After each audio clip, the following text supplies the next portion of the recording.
What is up, everybody? Welcome back to another episode of the MLB Swing for the Fences show here on the Run Pure Sports YouTube channel, talking Monday night's 9-game MLB slate. A little bit of an early start on this one. I'm Draft Cheat, of course, and joined today, as usual, on Monday by the legend himself, Mr. J.T. Hayes Jr., coming off a big night or big day, I should say, not NBA, MLB. Getting all my words mixed up today, JT.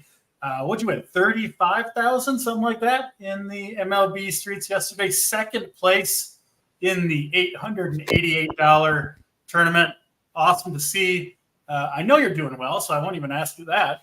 But tell us a little bit about your day, your lineup, how you came to it, and break it down for the people. It was a good day.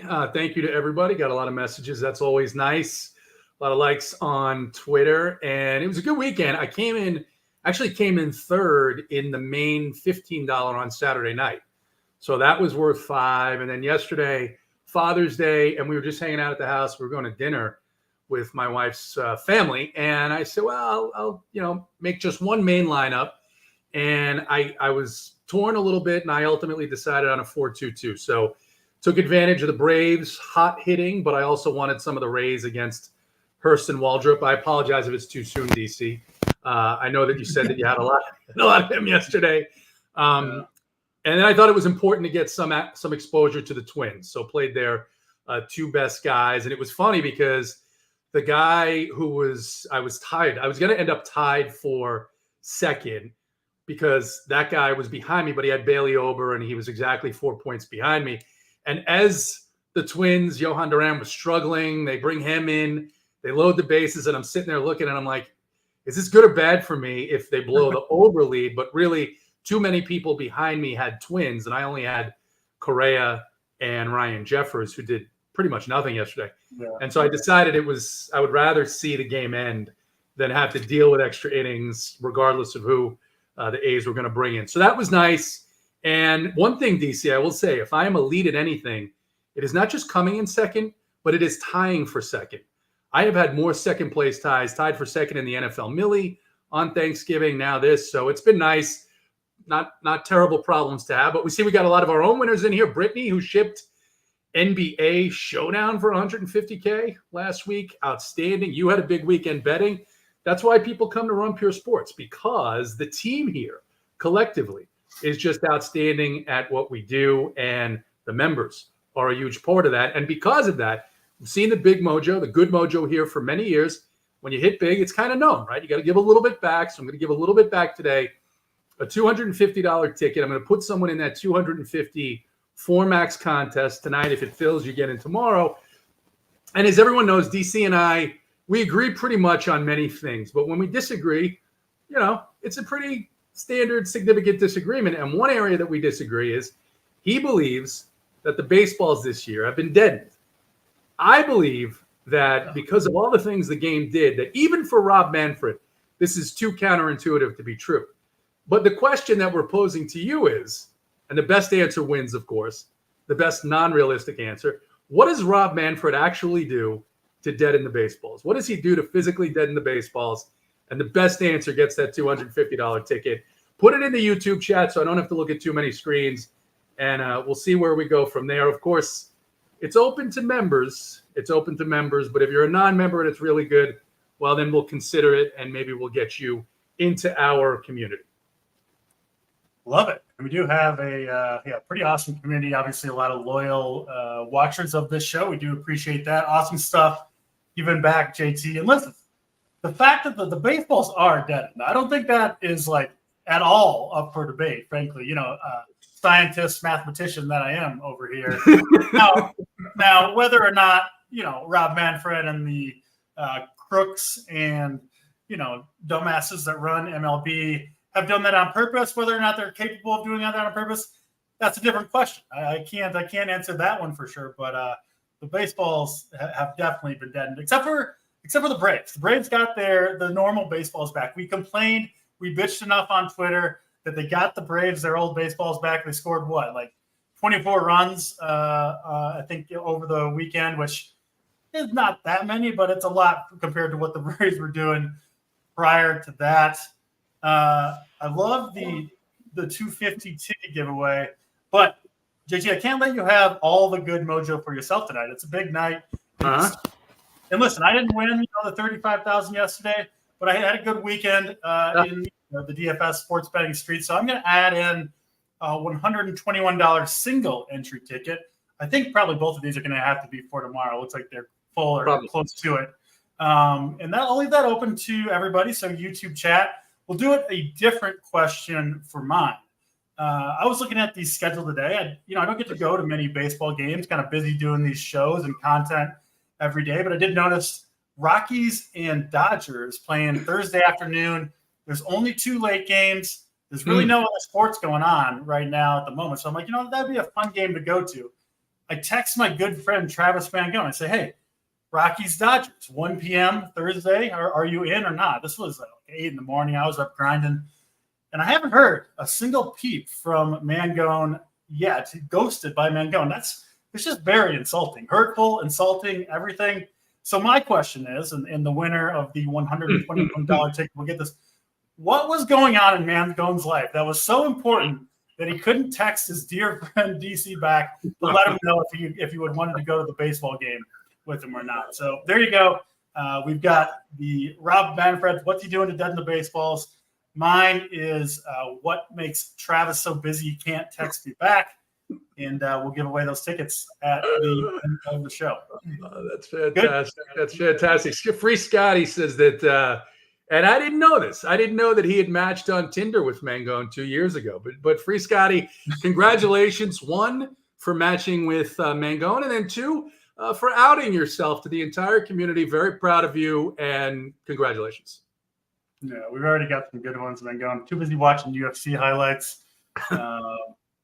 Working the ice cream truck. Yeah, there's going to be some good ones for this. I don't mean to steal your thunder on the ticket giveaway, but I want to. I love it. I love it. 2 tickets is better than 1, and it could not be happier. We're going to be distracted all show now, so hopefully the content won't suffer too much. Let's get into these games. We've got 9 to talk about. As I mentioned, slate does start 25 minutes earlier than normal, 6:40 Eastern time start.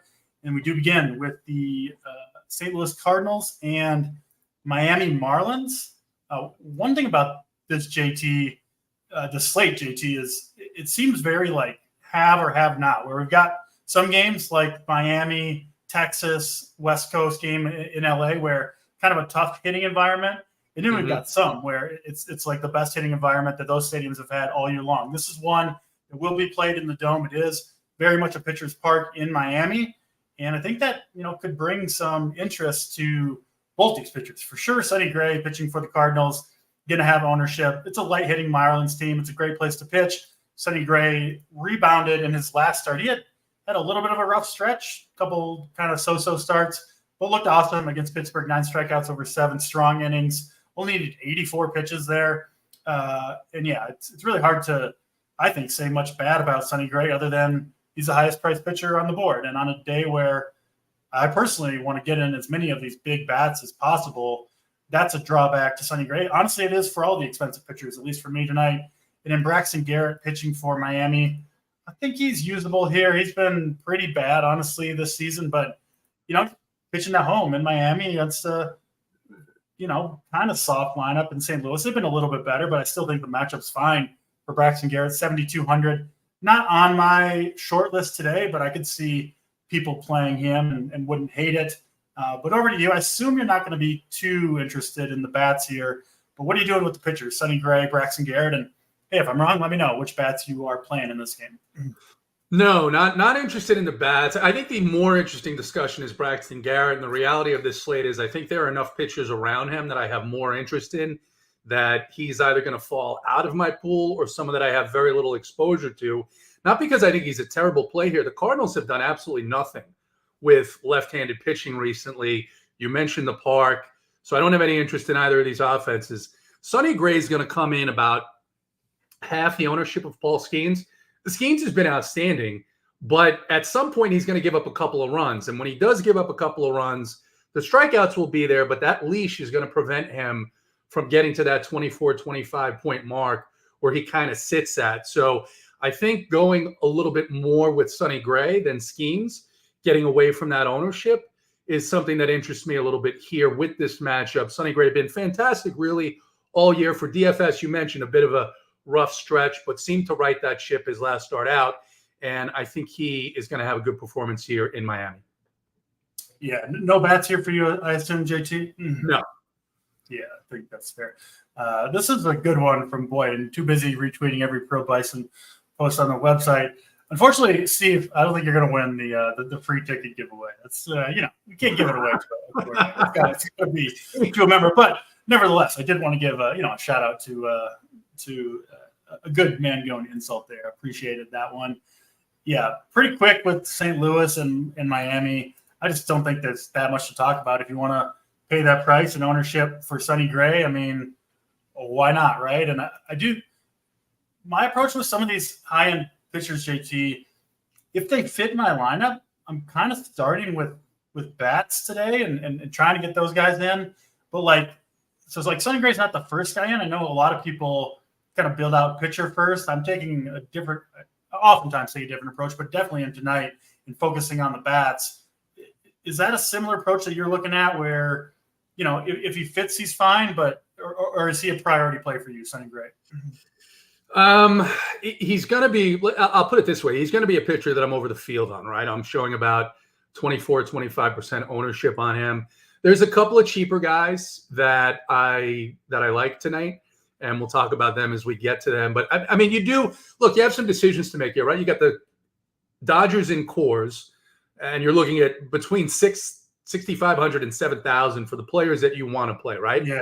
I understand cores makes a lot of players, a lot of offensive players very good, but it's a tough slate to me to get very excited about the Cavan Biggios of the world, right? I mean, if you're playing the Dodgers, you want Freeman and Ohtani, and they're very expensive. So I understand that. But I also see on this slate some very low ownership on some teams that I think maybe should be higher owned.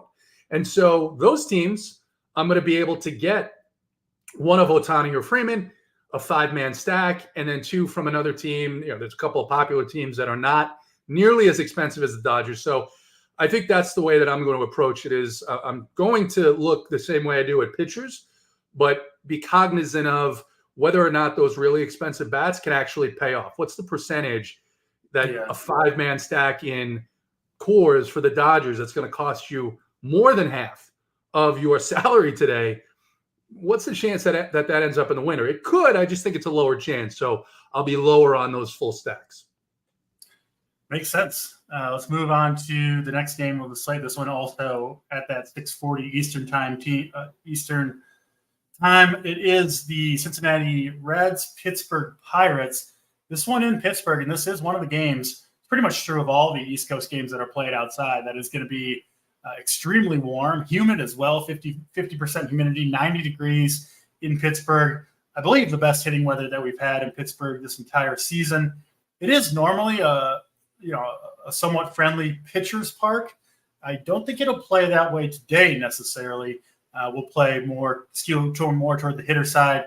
And we've got Paul Skeens pitching for Pittsburgh. I know I've been on him since his MLB debut. Stayed on him pretty much every start, and he has certainly delivered. ERA sitting below 2.5, WHIP below 1, tons of strikeouts. The hardest thrower in baseball. Everything that we thought Paul Skeens was going to be, he has been that. He has certainly lived up to the expectations.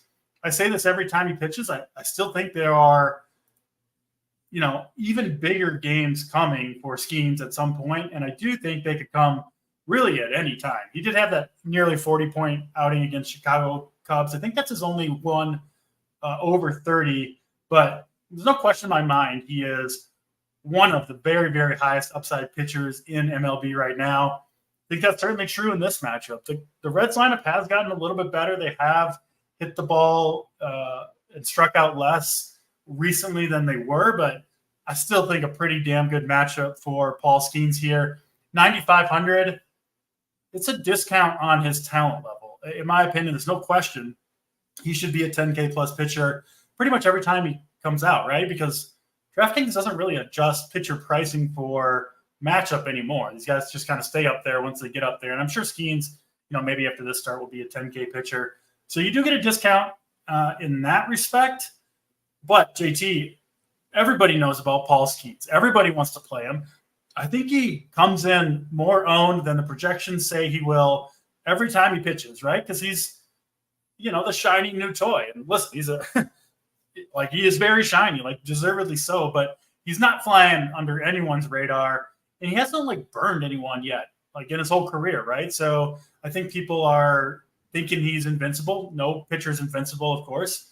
So I do like Skeens, but I do think he's going to be around 50% ownership, which on a slate where I like several pitchers, including the cheap guy in this game, get to him in a second. I like Sonny Gray, Max Fried is in that range. So the ownership, right, is the thing that has me questioning how much Skeens I want to play.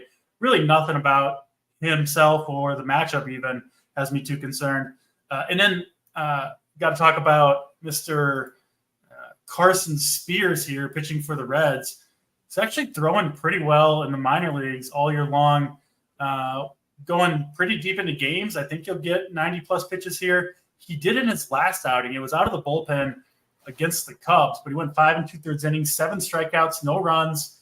Looked good in that one and had looked pretty good in his previous 4 outings as well, 2 of which came against the Dodgers, 1 against the San Diego Padres, and 1 against the Brewers. So all 4 of those teams, 4 of the best teams against right-handed pitchers on the season. Chicago Cubs have obviously been a little bit dead recently, but he owned them, and he gets the Pirates here, who obviously are a pretty good matchup in their own right. So 6,600 for Carson Spears.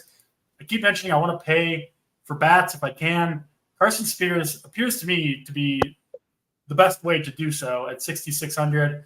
I've got a lot of interest here, to be honest, in Carson Spears. Certainly not completely safe. No pitcher is. And obviously a rookie pitcher who's made 1, or actually I think 0 career big league starts is not either. But I do like him quite a bit. Interested where you sit on Spears, Skeens, and potentially Pirates bats. They do have a pretty healthy team total in this one. Yeah, I mean, so we'll start with Skeens. There's not much more to say, right? He looks every bit of the top prospect in baseball that we know that he has been, that the writers and the scouts have said. The question for Skeens is, just like any major league pitcher, he's going to have a game where it doesn't all come together. And that doesn't mean that maybe you're going to have a game where he gets negative points, but you're going to have a game where he gets 10.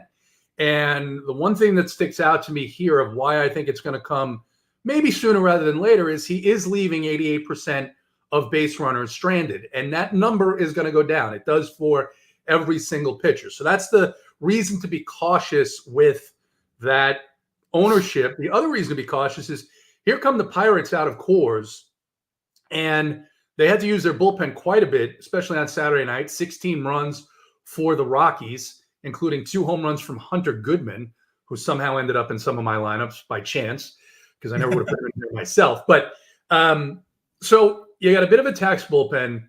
You've got a rookie pitcher who's been outstanding.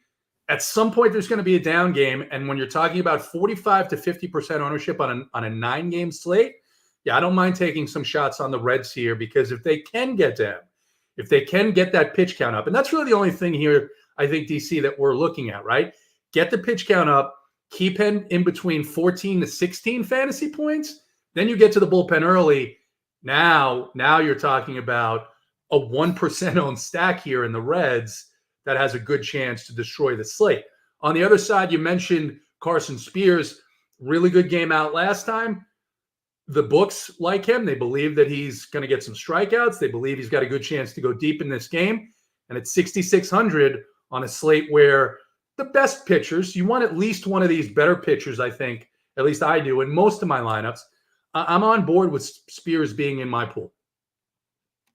Yeah, I did go back and watch that outing, his last outing, that 7-strikeout one against the Cubs earlier this morning.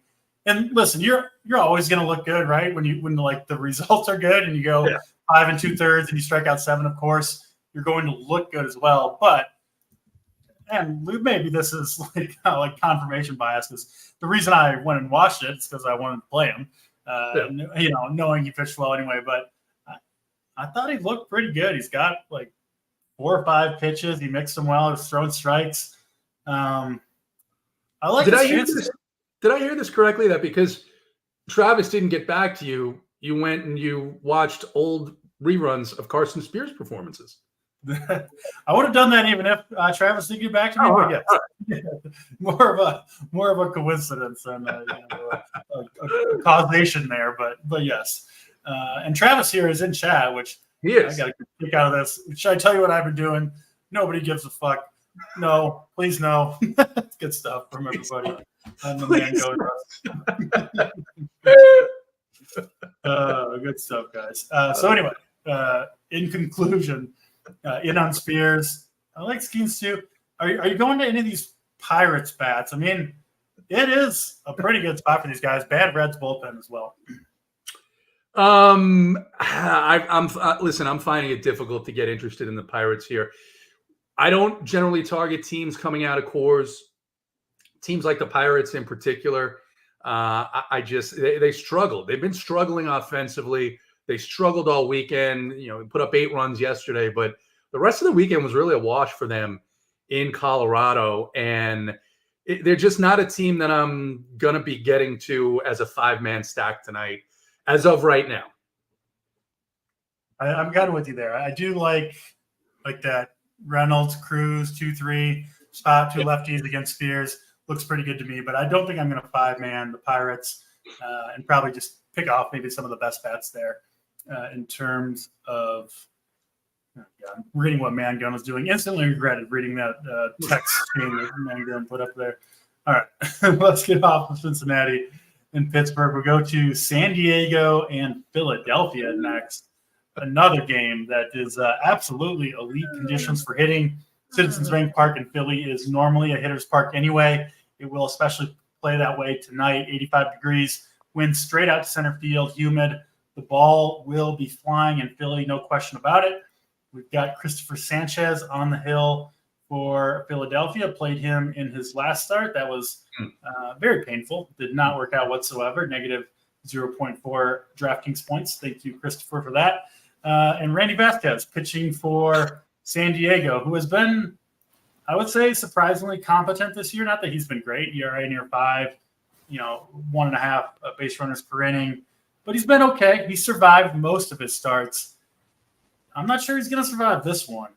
He does have, JT, a pretty extreme split where he is getting hammered by left-handed bats. Can't strike any of them out. A lot of fly balls, a lot of home runs, barrels, everything you're looking for. And, man, I love these Philly bats. I think, listen, it's no secret, but Schwarber, Harper, at the very top of my list today. 2 of the reasons why I'm trying to pay down at pitching. Also like Bryson Stott, Brandon Marsh leading from the left side. You get Trey Turner back in the lineup, do the Phillies.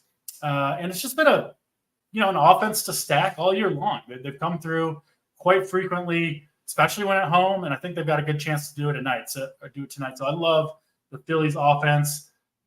No interest really whatsoever in either of these pitchers for me. I actually think you could go to some of these Padres bats if you wanted. Tatis, Profar, Machado, Solano. That 2 through 5 looks pretty good against Sanchez, who is not nearly as effective against right-handed hitters, and proved obviously in his last start that he's by no means incapable of getting blown up a bit. So I'm on the Philly side more, but I do kind of like both sides of this one. One problem going up against Philly, an elite bullpen that can kind of shut it down in a hurry if it's a close game. Over to you, JT. Padres and Phillies. Yeah, I got to start with Mangone because he's my guy. He's my guy. He's a great guy. We chat often. I love talking to him about DFS. But, I mean, if you're going to wait to tell people what you're doing, and then the answer is I slept till 2 and then I called my mother. I mean, I immediately regretted reading that. I mean, lie, make up something. You've been missing all day long. Something happened. Make it exciting. Holy shit. Padres, Phillies. Look, Padres bats against left-handed pitching last couple of weeks on absolute fire. And so I think they're definitely one of the teams that I'm interested in that's not gaining much ownership. I can't argue with that call on the Phillies either. Vasquez, very, very lucky, and should expect for his earned run average, his other metrics to catch up to where his expected earned run average is pretty soon. And great weather on the East Coast, hot weather, bad pitching. That's kind of what we thrive on in DFS baseball in the summer. And you've got that combination here, I think, on both sides in Philadelphia. Sanchez, not a bad pitcher, but I just think the way that the Padres have been hitting and the environment, I like the Padres here as an under-owned stack. I'm imagining Mangone waking up at 2 p.m., realizing that he, overslept his alarm by 1 full hour, and worrying that his mom might be upset because he missed the 1 p.m. daily phone call to mother. So sorry to Mangone's mom that you were, had to wait around and didn't get your phone call from Sweet Travis until 2 p.m. today. That must be lie to me, the DFS version. King of Smag, I gotta be honest. I don't know, and please don't tell me because I don't want to know what your obsession is with Diddy. But I'm not real sure. But we get it. Go ahead. Yeah. The Diddy coming? I don't know. We might go elsewhere on the winner today. It's like the third or fourth one. I mean, if it's not landing, you got to pivot. You got to pivot and move on. Keep firing, but maybe go a different direction. San Diego and Philly there, definitely a good game to target. Boston, Toronto up next. We do move to the 7:05 game times here. Nick Pivetta pitching for the Boston Red Sox. It's been really good. Generally, is coming off a rough start against Philly. Gave up 4 earned runs, some walks. Got knocked around a little bit in his last start, but in general has looked very good this year. It's a Blue Jays team that I don't really fear them offensively, but they just do an annoying job of putting the ball in play. It's kind of hard to get a big DFS score. I still think Pivetta 8,600 in Toronto is a decent play, as is Yusei Kikuchi, who's been strong this year. 2 good starts in a row against Baltimore and Milwaukee, 2 tough opponents.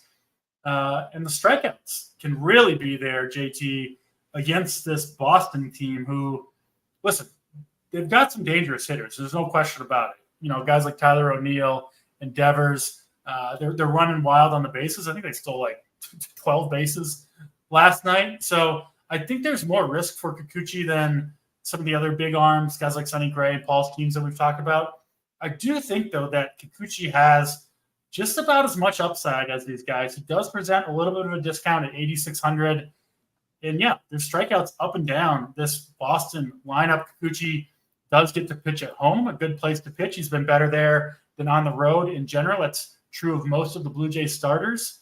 So $8,600 Kikuchi, I've got quite a bit of interest there. I do like him better than his counterpart, Pivetta. And then hitters in this game, I don't have a ton, honestly. If the Blue Jays had some lefty power, I guess Varsho would be okay against Pivetta.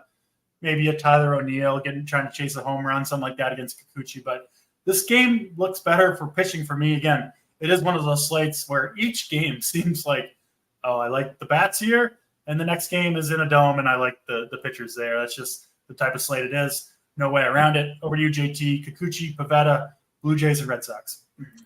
Yeah, I'm not going out of my way to get bats in this game. No 5-man stacks of either team here for me. And then same as you, really. I like Kikuchi here more than Pivetta. Pivetta, they're really trying to keep that leash on him. They want to make sure that he's not going through the lineup. I mean, they'll let him start the 3rd time, but usually by the 6th inning, he's out of there. And that's exactly what the expectation is according to the numbers tonight. So a little more interesting, Kikuchi. Red Sox struggling against left-handed pitching for the most part. And I said this, we were talking, I think this was Saturday night because I played some Carlos Rodon. I said they've been so bad against left-handed pitching. They came out and they knocked Rodon around a little bit, but I think that was more due to him being wild and not as sharp as he has been. So I'll go back to the well here with the lefty against the Red Sox in Kikuchi. Yeah, it does look like Kikuchi is going to be fairly highly owned. Sabres got him at 28% at the moment. good enough for the second highest owned pitcher on the slate behind Paul Skeens. So not that he's flying under the radar, but nevertheless, I do think Kikuchi makes for a pretty good play. And, the discount from Skeens and Sonny Gray and Max Fried is not enormous, but every $100 matters on this slate when you're trying to get in some of these bats. So I do think while it's not a huge difference, maybe it lets you get up to one more of the absolute studs. And to me, there's 6 or 7 bats on this slate that I think stand out above the rest, and trying to get in as many of those guys on as many of my lineups as I can. Detroit and Atlanta are up next. This one in Atlanta. Another very, very warm day in Atlanta. We saw their bats finally come to life over the weekend. Wind is blowing in here, JT. It's been, I think, blowing out or crosswind most of the weekend. So I guess maybe not quite as good as we've seen, but still, I think a good spot for the Atlanta Braves here. They go up against Reese Olson, who has run into, no question about it, some bad luck if you look at the underlying metrics over these last 3 or 4 starts. But that said, I don't think Reese Olson is by any means a special pitcher, a pitcher you need to avoid. And the Tigers bullpen behind him is pretty brutal as well. They really haven't even been able to get a closer going much at all this year. So that kind of tells you that it's just a bullpen you can target really whoever comes out of there. I think the Braves have a decent chance against them. Kind of joking about the Braves getting the same baseballs as everybody finally. But JT, you probably remember this. This was in April. I sent you a message. I was like, what is going on with the Braves? Because we were playing them a lot. I was watching these games. They were nuking baseballs, and they just kept dying at the warning track. And obviously, the anti-conspiracy theorist that you are, you tried to give me some logical explanation for what was happening. I didn't buy it. I've thought that the MLB's been cheating the Braves this whole time. But me and my best pal Gary, we complained so much on Twitter that it seems like the baseballs are back for the Braves, and honestly, it's probably just a confidence thing or whatever. But Austin Riley's been getting going. We've seen Olson crush some balls recently. Ozuna has been a monster all year. Jared Kelenic has homered in 2 straight games out of the leadoff spot. And I think this Braves team, I'm starting to get some more confidence in them. And Reese Olson, not enough to remove that confidence. They're still very expensive, and I don't think they're in quite as good a spot as the Phillies or the Coors Field game, but still, I think a pretty damn good spot for the Braves here. And I think they're going to go a little bit overlooked on this slate. Reese Olson has been pretty solid for the most part this year outside of these last 2 or 3 starts. So I do like the Braves here quite a bit. Interested to see where you stand. I can't play Reese Olson here, and I'm not playing any Tigers against Max Fried either. So it's Fried or Braves bats or maybe both. Talk to me where you stand on your Atlanta Braves tonight. Yeah, I mean, I've been at the park for a lot of those nights where, there's a fly ball and it's deep, and it just wasn't warm. It just wasn't, the ball wasn't flying, ball wasn't moving. Now, of course, it's hot here in Atlanta, just like it is along the rest of the East Coast. Got my workout in outdoors this morning. It was beautiful. And you mentioned Austin Riley, Matt Olson. The one thing to consider with Austin Riley, when he gets hot like this, he does this every year. He gets absolutely scorching hot.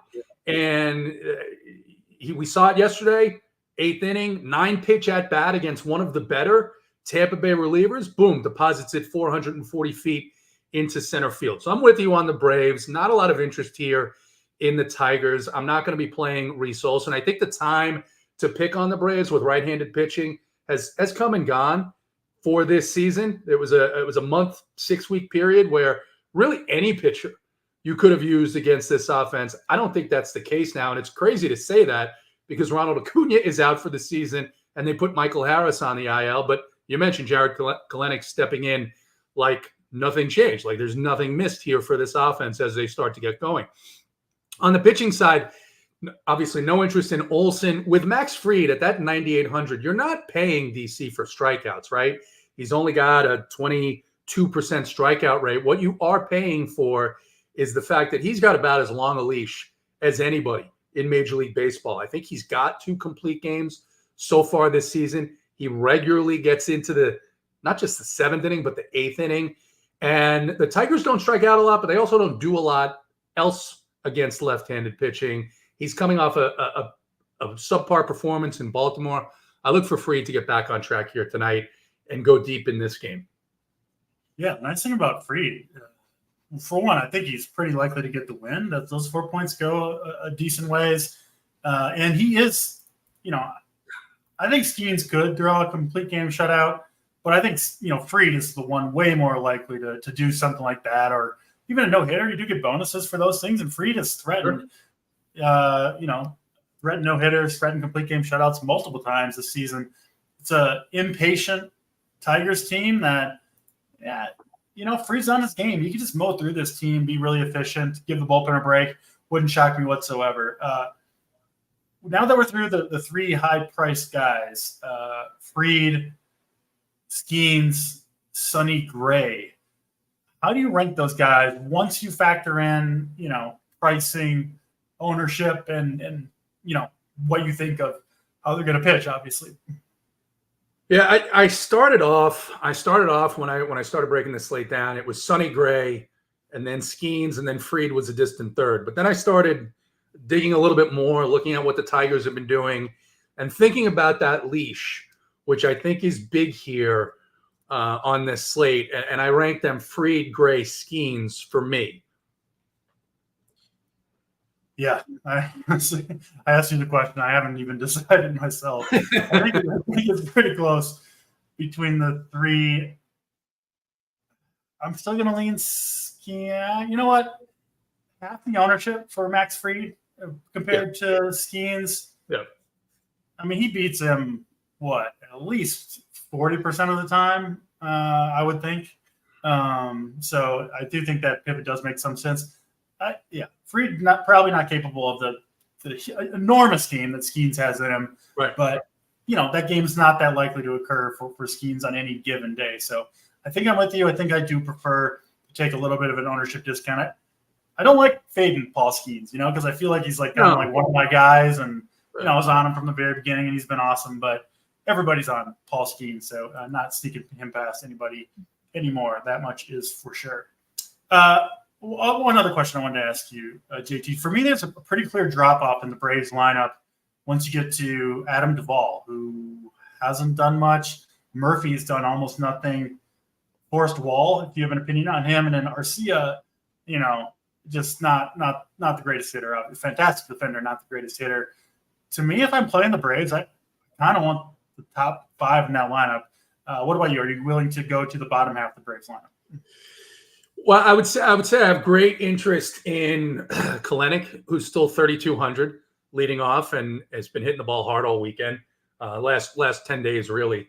And then it's Olsen, Riley for me. And I will play Arcia simply because Arcia is the type of hitter where it's not consistent, but when he has a big game, DC, I mean, he's homered twice in a game or two this season. And that 3,300 savings at the shortstop position, something that could go a long way. So Duvall, we really like much more against the left-handed pitching. He has to play now because of the injuries in the outfield.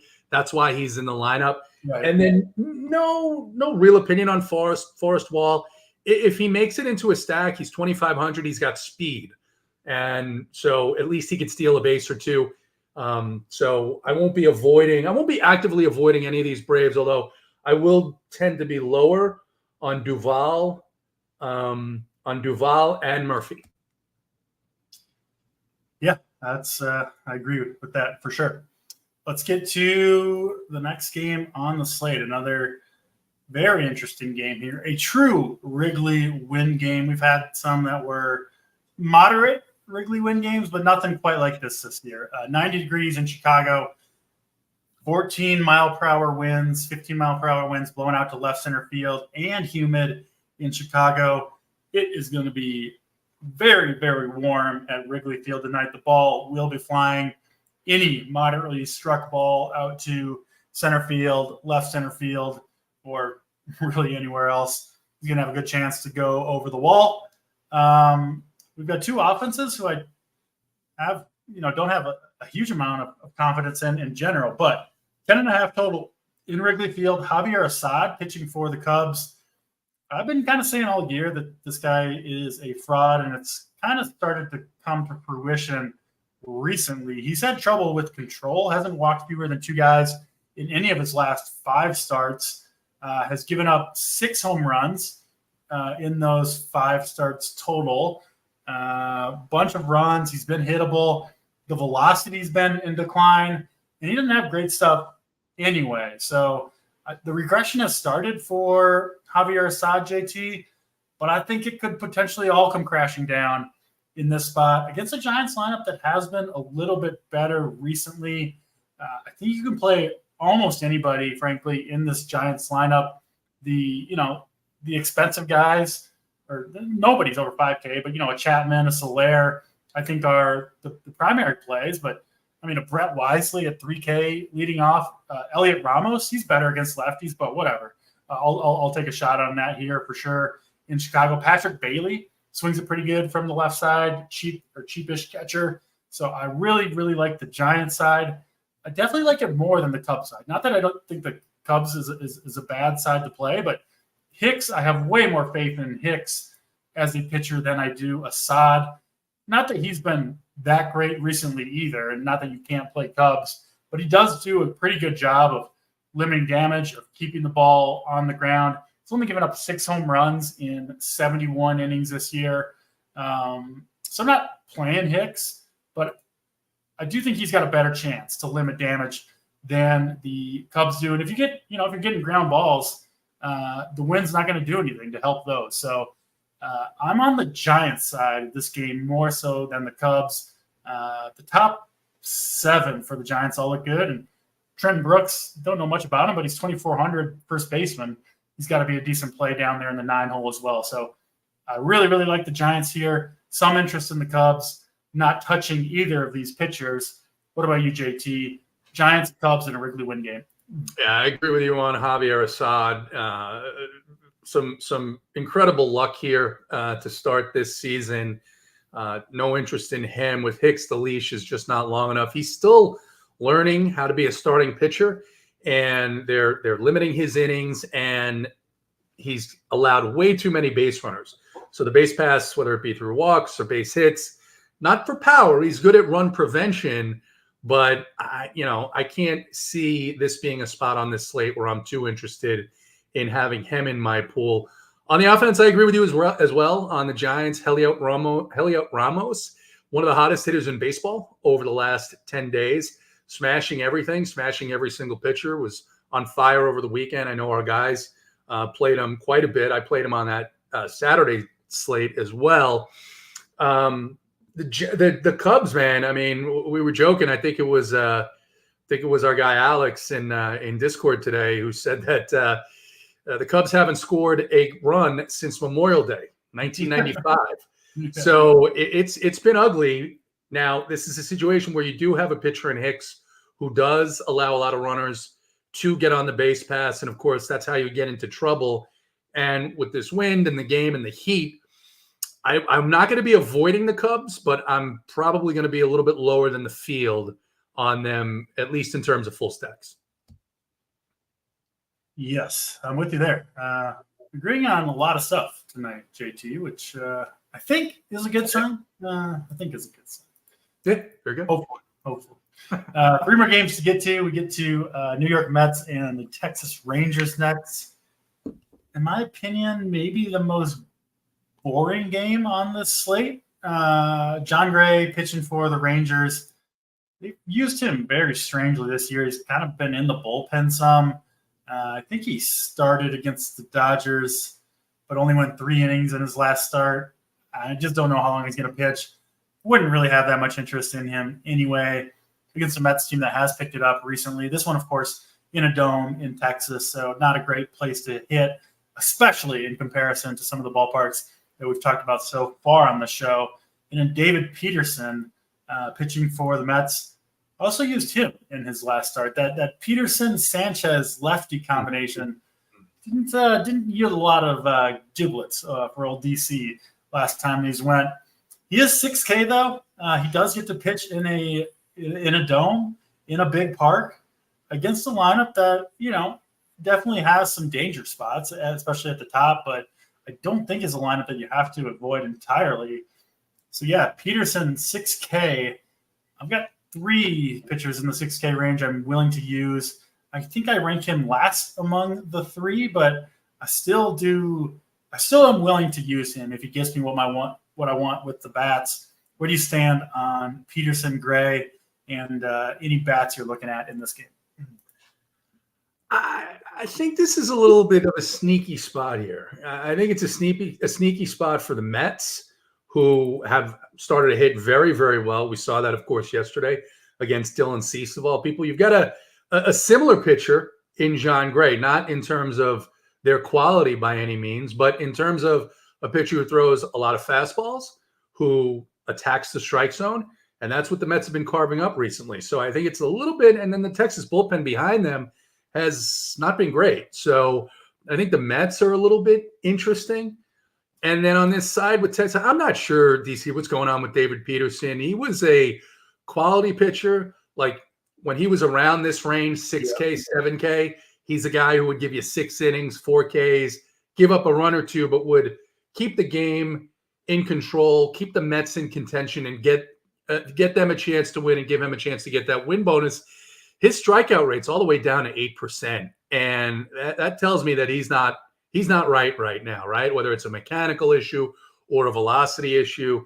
So I have less interest in Texas here, but I do think you're going to see some runs in this game. Mangone was in chat when he got off the phone with his mom and said that he liked the over 8 in this game as a bet that he has placed. And I agree with him that I think you're going to see some runs on this game. Don't know if it's enough yet to bump the Mets up heavily into my 5-mans, but I will be playing 5-mans of the Mets. I'm going to leave the Rangers in the pool, and that's my feeling on this game. Definitely no John Gray, because I think, if he gets into the 5th inning here, that would be a lot.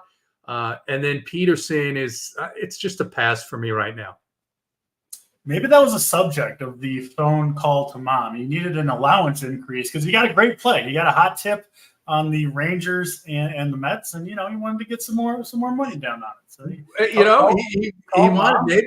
Yeah, I heard that his mother was a bookmaker in her own right. That she's broken. She snapped a leg or two. DC. That's the rumor in Jersey, is that Mrs. Mangone will cut a bitch. But we got breaking news here. That is that Uncle T was in the chat under an assumed name, and I don't know what to think of this, DC. He was here disguising his identity. And then outed himself. What happened? Yeah, very, very strange. Trevor Niehaus. When I saw T. Niehaus, I assumed it was Terry Niehaus, or maybe the the Lord of RPS. Tony Niehaus was going to grace us with his presence, but no, it did turn out to be Uncle T himself. So not sure what's going on there, but Terry, you got to work on the burner skills. It's not great. Yeah. All right. Well, I mean, while we're on the subject, look, Uncle T, big week last week. I think he came in 2nd and 3rd with just one lineup in that main 15, which is it's almost impossible to do. So I know his scores go up there several times a week. Congrats to our guy, Uncle T. Absolutely. Let's get to the last 2 games on this slate. We'll talk about these 2 games. We will then pick our winners for the free ticket giveaway. So you guys got a couple minutes to get some answers into the chat.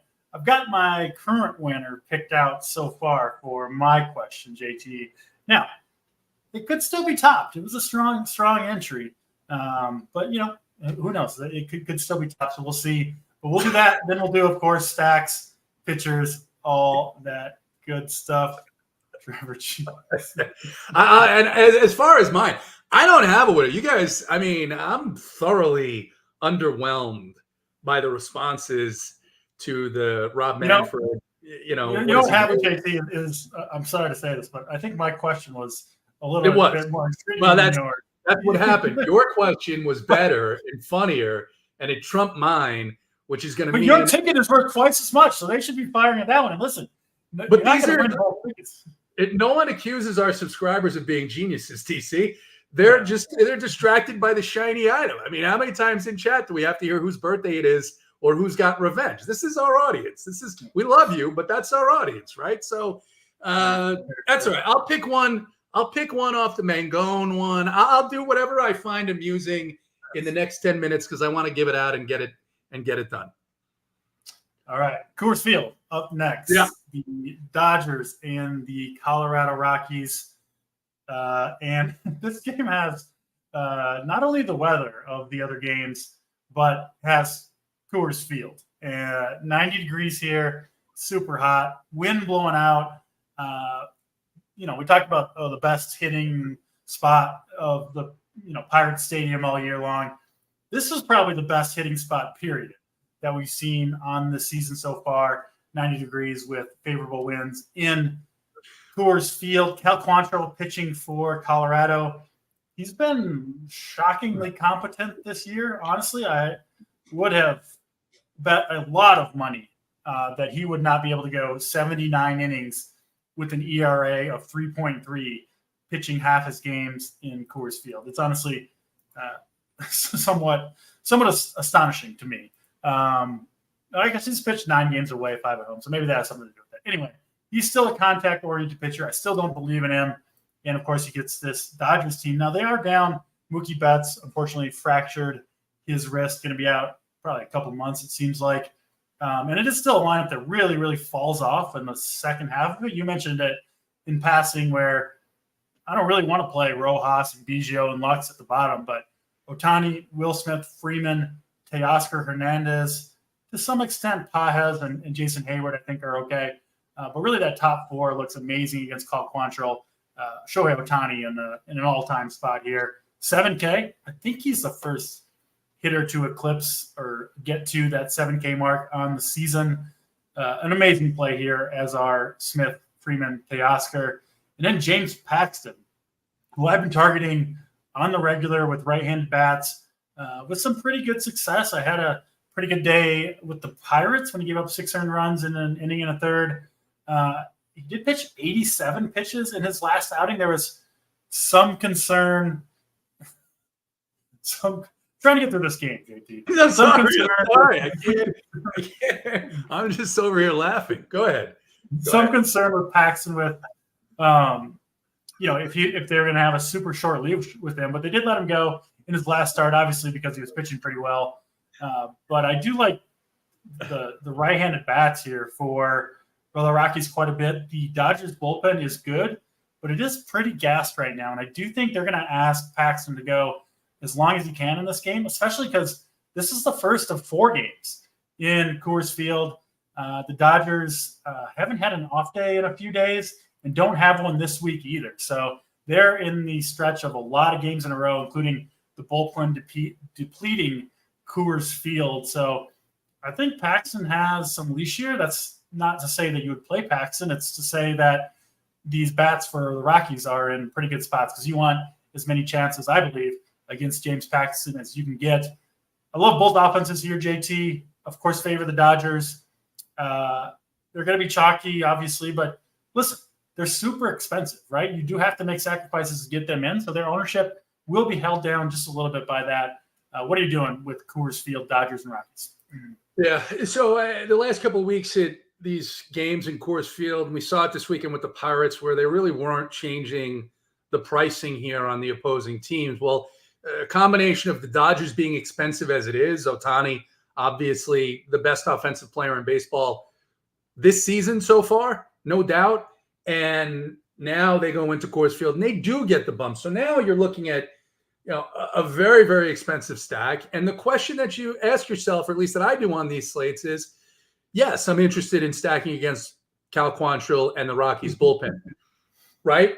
But when you get to the pricing, you say, okay, let's say the Dodgers do what we expect them to do, which is 10-plus runs on this slate. Is there another team that can beat them on this slate? And I think we talked about 3 or 4 teams that we think have an opportunity to do that, which means to me they're not priorities as 5-man stacks. I will definitely have some, but I think, just like you, Ohtani, Smith, Freeman, Jason Hayward is a guy that I'm interested in here. Left-handed power at Coors Field against Quantrill. Probably. I mean, I'm not very interested. First of all, BGO and Lux, they may be less pinch hit risks now just because there's no one left to pinch hit. Like they're if they're starting because they don't have any bodies, right? I mean, they literally BGO was DFA'd and the Dodgers were like, no, give him to me. Pages is a guy that I think you can play here in this spot. Of course, he's been pretty good. So that's where I lean there. I'm with you too, though, on the Rockies against left-handed pitching. They've been smashing left-handed pitching. They're going to come in significantly lower owned than the Los Angeles Dodgers. And I'll probably end up on more 5-man Rockies stacks than I will Dodgers, but definitely have a lot of those 2-mans. I normally don't like to play one-offs in Coors Field just because, they're chalky anyway, and it is a park, obviously, that is conducive to big rallies. I'll make an exception tonight, I think, on a lineup or two with Ohtani, who I like the one-off leading off, right? Because you can start the game with a home run and nobody else gets any points for that. And then the back half of the Dodgers lineup sucks. He can come back and do it again in the third inning or whatever. I think he could get there where the Dodgers disappoint as a whole. So Ohtani in particular, I'm trying to get as much of him in the lineup as I can. But Dodgers or the Rockies look good too. We're going to both have plenty of exposure there. Let's get to the last game of the night. It is the Brewers and the Angels in Los Angeles. 8.5 total. Jose Soriano pitching for the Angels. He's been good this year. We've been on him quite a bit, coming off a strong outing against Arizona where he made it through 8 innings. Modest strikeouts, but still was good to see him go deep into a game. He's gotten at least 6 innings in 5 straight starts. Pretty good for the young fireballer Jose Soriano, who I don't love picking on the Brewers, but I think he's a reasonable play tonight at 7,500. And then Carlos Rodriguez pitching for the Brewers, 6,300 on DraftKings. Has only made the one big league start. Went okay against Toronto. Only made it 3 2/3 innings, 4 strikeouts, gave up a couple runs. He looked okay in that one to me. He's another guy like Spears who wasn't a full-time starter in AAA. He was regularly throwing 90-plus pitches, which I think he's capable of doing here. The Angels have that big split where they are pretty awesome against left-handed starters or pitchers and then kind of struggle against righties. So I'm in on Rodriguez as well. Pretty cheap. I think he's at least capable of throwing 90-plus pitches. Again, if things go south, he'll probably be pulled before that. But in that scenario, you're probably not winning with him anyway. So I worry less about that than I do that, the opportunity or the possibility that you could go 90-plus pitches in 5 or 6 innings. So I like Carlos Rodriguez, some interest in Soriano, and given the other spots on the slate, not going to have much in the way of bats in this one. What about you, JT? Angels and Brewers, last game of the slate here. Yeah, I'm with you on Soriano. I think he's in play. I don't know how much I'm going to have yet, but I definitely think he's in play here. Brewers dangerous, but I, like we say, he's been good, and I think that he can manage to get through 6 and maybe have a chance at a win, because I do think the Angels are going to put up runs against Carlos Rodriguez. So I'll have some interest in the Angels. They're not a priority for me, but I'm going to leave them in my 5-man stack pool just because they're going to be very, very low owned here and have a decent opportunity against a guy who had a 5+ ERA in AAA. There we go. Let's get to the winners of the $250 ticket given away by Mr. JT Hayes. I'm giving away a $121 ticket. I've got my winner. I'll give you a second to look over through the chat, do some scrolling while I give away mine. It will go to a member. He's Jay Ruff in the Discard, Joe Ruff here on the YouTube chat, and a play on one of my longest running Twitter jokes that I still think is funny. I mostly tweet for myself, so whether or not everyone else does, that doesn't matter. But he said, Mangone spent all night studying to pass the bar exam so he and Siege could open up Mangone Kaltenbach, attorneys at law, which got a good chuckle out of me. So Joe Ruff, winner of the $121 ticket, send me a DM on Twitter or in the Discord, and I'll hook you up with that. I think you'll probably have to use it tomorrow. But congratulations to Mr. Joe Ruff. Always bringing the good mojo in the chat as well. Let's go to JT. Do you have your winner picked out for your $250 ticket? Yeah, man, it's interesting. There weren't a lot of great ones, but I will say the guy that made me chuckle a couple of times is he's a regular viewer. He's a regular visitor to the Run Pure Sports YouTube channel, and he's going to get that ticket. Jake Swales. Jake Swales. Yes. Go ahead and DM me at JTAs Jr. on Twitter, or if you're a member, go ahead and send me a message in the Discord, and we will get that over to you so you can get in there probably tomorrow for tomorrow's contest, but we'll get you in there. Yeah. It seems like Swales is here every show watching. We do appreciate it. Bringing good information at times as well. So excellent winner pick there. All right, JT, let's get to the stacks. Favorite stack, favorite contrarian stack. What do you got for us, JT? So favorite stack, I'm going to lean on the side of the Phillies, which is probably something that you're on as well. And then contrarian, I'll go with, because I'm going to the game tonight, DC. As soon as we wrap up, I'm headed out to Truist, and it's hot, and I hope we see a lot of runs. So I'll go with the Atlanta Braves as my contrarian stack. I could have very well picked those two same choices as well. I'll go a different direction. I'll go with the Dodgers as my favorite stack. Again, at Coors Field. No surprise there, but you can't say a stack that you're not playing anybody from. And then contrarian stack, Giants definitely do not qualify. I'm just gonna have to do two favorite stacks because I'm playing I'm getting a little bit contrarian at pitcher is what I'm doing. So Giants and Dodgers are going to be my two highest owned teams tonight. Most important pitcher. This is where I'll get, I assume, a little bit contrarian, but who's going to be your most important pitcher tonight, JT? It's probably going to be Max Fried. I just think the combination of general safety as well as that possible leash, right? The possibility. He's really, in my opinion, I think he's the only guy on this slate outside of they would have let Soriano close that game if he hadn't given up a hit in the ninth inning.